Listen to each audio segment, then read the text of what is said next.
दोस्तों, मुगल साम्राज्य Indian history का एक अहम हिस्सा है, जिन्होंने इंडिया के आज की डेट में जितने भी बड़े बड़े स्टेट हैं उन सभी को कैप्चर कर लिया था। यहाँ तो कि करंटली बांग्लादेश को भी उन्होंने कैप्चर कर लिया था। लेकिन इन सब के बावजूद उन्होंने पूरी इंडिया को कभी कैप्चर नहीं कर पाए, और उसका रीजन थी आहोम्स। असम में रही आहोम्स एक छोटी डायनेस्टी हुआ करती थी, जिन्होंने 17 बार मुगल्स को हराया था। लेकिन सबसे दुख की बात यह है कि आज की डेट में इंडिया के 90% लोग इस बारे में नहीं जानते।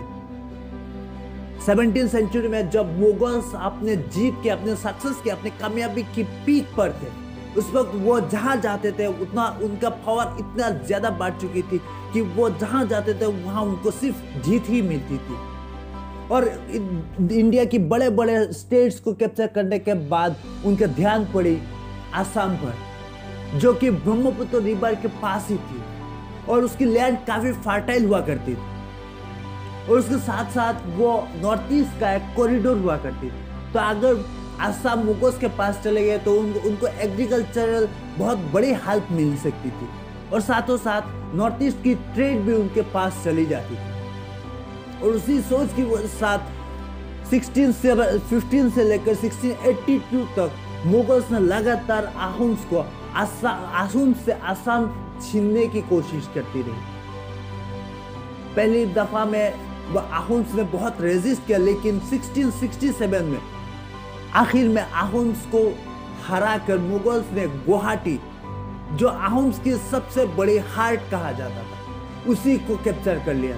साथों साथ आहोम्स को डिफीट की वजह से 3 लाख मुगल्स को देना पड़ा, जो कि आहोम की जितने भी लोग थे उन सभी का टैक्स से अर्न किया गया पैसा था, जो कि आहोम्स की लोगों की भलाई के लिए खर्च करने का पैसा था। साथों साथ आहोम्स की 2 प्रिंसेस को भी मुगल्स ने कैप्चर कर लिया था।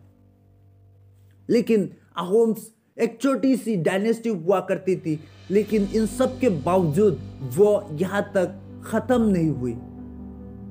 उन्होंने बाउंस बैक किया, उन्होंने वापस मुगल से अपना गुवाहाटी छीन लिया, और उनकी आर्मी जनरल लाचित बरफुकन, जिनको आज इंडिया की one of the greatest army generals में गिना जाता है, उन्होंने मुगल्स को हराकर गुवाहाटी अपने और कर लिया था। यह अपने आप में बड़ी बात थी दोस्तों, क्योंकि मुगल्स इतनी पावरफुल मुगल्स को हराकर एक छोटी सी डायनेस्टी, एक छोटी सी किंगडम ने अपने जगह रिस्टोर कर लिया।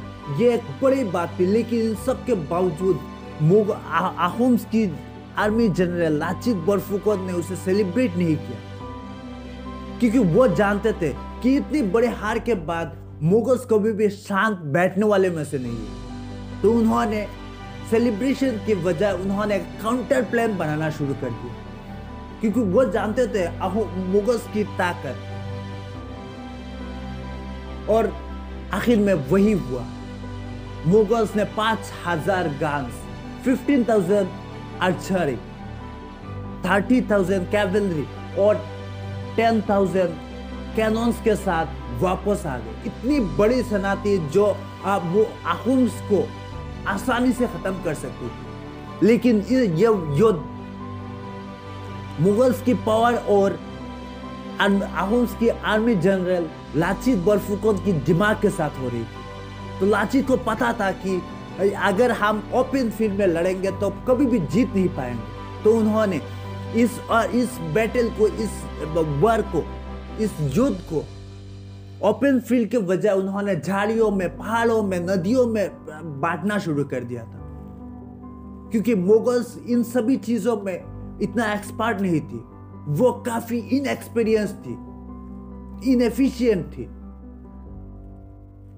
और दूसरी ओर आहोम्स की सोल्जर्स अब गोरिल्ला वॉरफेयर के लिए जाने जाते थे। वो बहुत अच्छी नाम थी उनकी। इस लड़ाई के दौरान लाचित बरफुकन बीमार पड़ गए थे, तो आहोम्स की सोल्जर्स भी बहुत कमजोर नजर आ रहे थे। उनको लग रहा था कि हम हार जाएंगे, हमें तो भागना पड़ेगा। लेकिन उस वक्त लाचित बरफुकन ने एक बात कही उन्होंने कहा कि अगर तुम जाना चाहते हो तो चली जाओ, लेकिन मेरे राजा ने, मेरे किंग ने मुझे ये ड्यूटी दिया है और मुझे हर हाल में इसे जीतना है। दोस्तों, उन्होंने मुगल्स की नेवी जो थी वो काफी वीक हुआ करती थी और उनको पता था, और उसी की वजह से उन्होंने मुगल्स को पानी से आने के लिए अपनी नेवी यूज करने के लिए मजबूर किया, और वही ट्रिक उनकी सबसे बड़ी जीत की सबसे बड़ी चाबी थी दोस्तों।